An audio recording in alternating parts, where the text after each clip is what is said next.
دیوبندی یا وہابی کے پیچھے نماز ادا کی جا سکتی ہے کہ نہیں؟ ذرا غور سے سنیے گا. دیوبندی یا وہابی کے پیچھے نماز ادا کی جا سکتی ہے یا نہیں؟ میں سادات کے بخاری فیملی سے تعلق رکھتا ہوں. امام زین العابدین کے 36ویں خاندان میں میں اس وقت آپ کے سامنے بیٹھا ہوں. جتنا میرے رب نے چاہا میں نے علم دین بھی حاصل کیا، قرآن پاک کا حافظ بھی ہوں، تجوید بھی پڑھی، اور پنجاب یونیورسٹی سے میں نے ہسٹری میں ماسٹر بھی کیا، ایم اے بھی کیا. ایک پیر گھرانے کے ساتھ میرا تعلق ہے، ہاتھ بھی لوگ چومتے ہیں، پیار بھی کرتے ہیں. میں کسی کی ماں کو گالی دوں وہ میرا ہاتھ چومے نہیں؟ اونچی آواز سے بولا، تکڑے ہو کے بیٹھے ہیں، جٹ زمیندار لوگ بیٹھے ہیں، ذرا میری بات کا جواب دیجیے گا. اگر اس پورے مجمع میں سے کسی کی ماں کو میں گالی دوں وہ میرے پیچھے نماز پڑھے گا؟ اونچی آواز سے بولا. کیوں؟ آپ نے گالی دی اس کی ماں کو، گالی دی نا اس لیے. اور جو نبی کی ماں کو کافرہ کہے، ذرا غور کیجئے گا، جو نبی کی ماں کو کافرہ کہے، آپ پھر یہ کوشچن کریں کہ اس کے پیچھے نماز ہو سکتی ہے کہ نہیں؟ تیری ماں کو گالی نکالے کوئی، اس کے ساتھ تو ہاتھ بھی نہیں ملاتا، تیری ماں بڑی عزت والی. میں کہتا ہوں کہ ماں کو عزت ملی تو اس ماں کا صدقہ جس کی گود میں زہرا کا بابا کھیلتا رہا، اور ان کا نماز جنازہ پڑھا جا سکتا ہے، یعنی ان کے پیچھے نماز پڑھی جا سکتی ہے یا ان کا نماز جنازہ پڑھا جا سکتا ہے. تو تکلیف کیڑی ہے کہ ہر کس کا جنازہ پڑھنا؟ یہ کوئی ہنسنے والی بات نہیں. جس کا عقیدہ صحیح نہیں ہے اس کے لیے دعائے مغفرت کرنے والا خود گناہگار ہوتا ہے، چاہے وہ دیوبندی ہو، وہابی ہو، مجھے اس سے کوئی غرض نہیں. جو بھی گستاخ رسول ہے، گستاخ صحابہ ہے، گستاخ اہل بیت ہے اور گستاخ اولیاء کرام ہے، نہ ہم اس کے پیچھے نماز پڑھتے ہیں نہ اس کی نماز جنازہ پڑھتے ہیں. بے شک 11ویں شریف اور کل شریف کے بارے میں کچھ لوگ کہتے ہیں کہ یہ خنزیر سے زیادہ حرام ہے.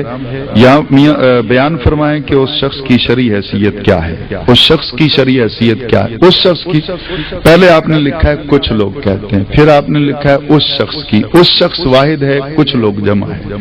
اب کتنے لوگ کہہ رہے ہیں؟ ایک کہہ رہا ہے، یہ جتنے بھی لوگ کہہ رہے ہیں، جتنے بھی لوگ یہ فتویٰ لگا رہے ہیں وہ بکواس کر رہے ہیں. 11ویں شریف ہے یا کل شریف ہے، اس میں ہوتا کیا؟ یہ 100 مرتبہ آپ نے مسئلے کو سمجھا ہوگا. اس میں 11ویں شریف ہم کو حضور غوث پاک کی عبادت کے لیے نہیں کرتے، اصالہ ثواب کے لیے کرتے ہیں، اور اللہ کی جناب میں عرض کرتے ہیں کہ یا اللہ اس خیرات کا ثواب حضور غوث پاک کو پہنچا دے. اور اس کا باقاعدہ طور پہ صحیح احادیث مقدسہ سے ثبوت ہے. حضرت سعد رضی اللہ تعالیٰ عنہ نے اپنی والدہ کے بارے میں پوچھا تو سرکار نے کہا کہ پانی کی کمی ہے، اس کا کوئی انتظام کر دو. انہوں نے کنواں کھدوایا اور کنویں پہ کھڑے ہو کر آپ نے یہ کہا ہو کہ حاضر فی سبیل اللہ، ثابت کر دے مولوی میں آ جاؤں گا، میرا قتل معاف. حاضہی لأم سعد، انہوں نے کہا یہ سعد کی ماں کے لیے ہے، حاضہی فی سبیل اللہ نہیں، لأم سعد، غیر کے نام پر آیا. غیر کے اونچی آواز سے تو بول رہے ہیں. یہ صحیح کیا ہے؟ یہ کیا ہے؟ جو مانتا ہے اونچی آواز سے بول دے، باقیوں کے بارے میں فرشتہ لکھ لے گا.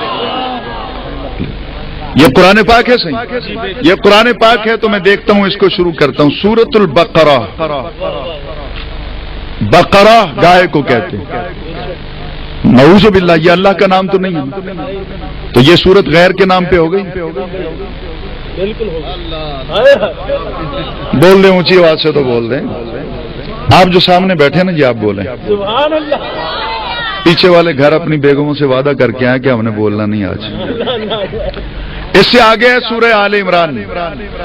نہیں وہ آپ اکیلے نہیں ڈرتے، مولوی بھی ڈرتے ہیں جی. آل عمران یہ بھی غیر کے نام پہ. سورۃ النساء یہ بھی غیر کے نام پہ. سورۃ المائدہ دسترخوان والی یہ بھی غیر کے نام پہ. سورۃ الانعام چوپایوں والی یہ بھی غیر پہ نام پہ، سورۃ الاعراف یہ بھی غیر کے نام پہ، سورۃ الانفال یہ بھی، ایک سورۃ الرحمن ہے اللہ کے نام پہ، 113 غیر اللہ کے نام پہ۔ غیرت ہے نا تو 113 سورتیں پڑھنی چھوڑ دے، سننی پڑھ لیا کریں گے۔ غیر کا نام جو آ گیا آپ چھوڑیے، غیر کے نام پہ جو چیز آ جائے وہ حرام ہو جاتی ہے۔ آپ کے رقبے ہیں، آپ کاشتکاری کرتے ہیں، آپ جب بھی کسی سے رقبہ خریدتے ہیں، محکمہ مال میں پٹواری کے پاس جاتے ہیں، رقبے کا انتقال اللہ کے نام کرواتے ہیں یا اپنے نام؟ بولیں جی، اپنے نام کرواتے ہیں نا، تو غیر اللہ کے نام پہ ہو گیا نا۔ تو مولوی سے پوچھئے کہ یہ رقبہ ہو گیا غیر اللہ کے نام، اب یہ تو ہو گیا حرام۔ جب آپ گندم اس میں کاشت کرتے ہیں تو مولوی کس منہ سے اشر لینے آتا ہے؟ حرام کھانے آتا ہے؟ سوچنے والی بات ہے، مولوی پھر حرام کھانے آتا ہے نا جی، کو حرام ہے نا، غیر کے نام پہ جو ہو گیا۔ یہ مسجدیں آج کل اللہ کے نام پہ نہیں رہی، یہ دیوبندیوں کی ہے، وہ بریلویوں کی ہے، وہ اہل حدیث کی ہے، وہ شیعہ کی ہے، وہ فلاں کی ہے، وہ فلاں کی ہے۔ اللہ کا گھر دکھاؤ کہاں پہ؟ اور اگر یہ اللہ کا گھر ہے تو جہاں تمہارا حق بنتا ہے توحید کے نغمے الاپنے کا، وہاں ہمیں بھی اجازت دو، ہم بھی آ کے صلاۃ والسلام پڑھ لیا کریں۔ مجھے واسطے ہو رہی ہماری مسجد میں ایک بار تبلیغی جماعت والے آ گئے تو میں نے کہا جی کہ آپ کو اجازت نہیں، آپ تشریف لے جائیں، آپ کے اپنے مسلک کے لوگ ہیں، وہاں جا کے تبلیغ کریں۔ تو انہوں نے کہا جی نہیں جی، ان کی مرضی ہے، ہمیں وہاں جانے دیں یا نہ جانے دیں، ہم تو یہاں دین کی باتیں کرنے کے لیے۔ میں نے کہا جی اب وہاں جائیں، جا کے دین کی باتیں کریں۔ جی وہ تو ان کی مرضی ہے جی، وہ ہمیں پتہ نہیں وہاں جانے دیتے۔ تو میں کہا ادھر پیسے بھرے ہوئے جی، وہ تمہیں مرضی ہے جانے دیں یا نہ جانے دیں، ادھر آ جاتے ہو روزانہ بستر اٹھا کے اور سوندے بھی پھر دال کھا کے۔ تو اب ذرا حضور غور کیجئے گا کہ اچھا یہ غیر اللہ کے نام پہ، تو حضرت سعد نے بھی اپنی ماں کے نام پہ کنواں، اب اس سے پانی نبی پاک نے پیا۔ غوث پاک کے نام پہ خیرات پکی ہو تو یہ خنزیر ہے، اس لیے کہ یہ غیر کے نام پہ پکی ہے۔ وہ کنواں بھی تو غیر کے نام پہ تھا۔ مولوی ہے حوصلہ تو سینے پہ ہاتھ رکھ، فتویٰ لگا، اس کا پانی صدیق اکبر نے حرام سمجھ کے پیا کہ حلال؟ حضرت عمر فاروق نے حلال سمجھ کے پیا کہ حرام؟ حضرت عثمان غنی نے، حضرت علی نے، صحابہ نے، پھر میرے آقا صلی اللہ علیہ وسلم نے اس کنویں کا پانی پیا، کیا سمجھ کے پیا؟ اصالے ثواب کی چیز ہے، جائز ہے، حلال ہے، اور اس پہ ہم قرآن پڑھتے ہیں، کچھ اور نہیں پڑھتے۔ اور جس پہ قرآن پڑھا جائے نا اس کو شیطان نہیں کھاتا۔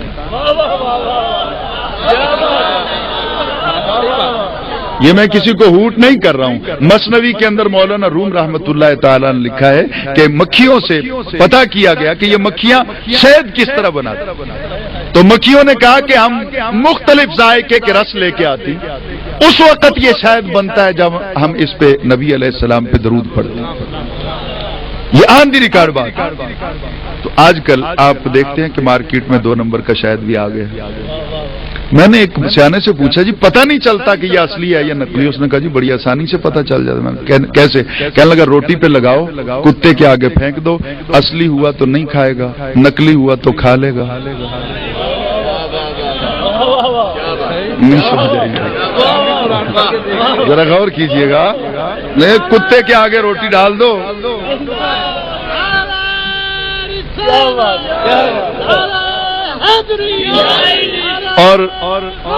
اور میں نے اس کو آزمایا، میرے کئی رفقا نے اس کو آزمایا، میں نے ایک جمعے پہ یہ خطاب کیا اور بتایا، اور اس کے بعد کئی لوگوں نے، میرے مخالفین نے بھی آزمایا، شہد لگا کے، اصلی شہد جس پہ درود پڑا ہوا، جس پہ درود پڑا ہوا ہے، اس کتے کے آگے پھینکا، کتے نے اس کی طرف منہ بھی نہیں کیا۔ جب نکلی لگا کے میٹھا اس کے سامنے پھینکا وہ کھا گیا، تو ثابت ہوا جس پہ درود پڑا ہو کتے نہیں کھاتے۔